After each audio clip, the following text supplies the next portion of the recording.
обаче наистина е добър спортист. Той винаги има какво да ни каже. С голямо удоволствие сме включали Наско Миков!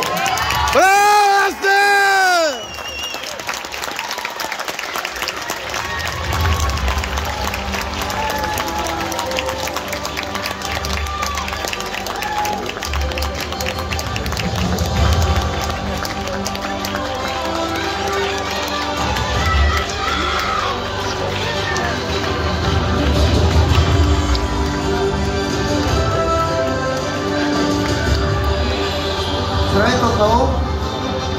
Аз пак ще кажа нещо. Много съм радостен, че получавам точно тази награда, защото тя не показва само какъв спортист си, а показва какъв човек си. А за мен това е по-важно, както и за всеки един от вас би трябвало да е.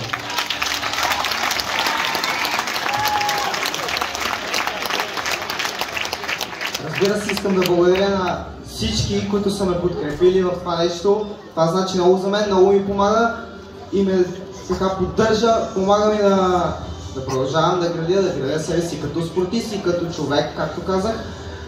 Но най-много искам да благодаря на хората, без които без участието им нямаше да съм тук.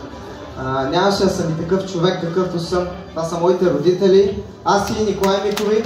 Благодаря ви много. Благодаря, че винаги сте до мен. Благодаря, че давате всичко от себе си. Затова аз съм добре. Радвам се, че съм ви направил горд с тази награда. Благодаря ви много. Благодаря отново на всички за подкрепата.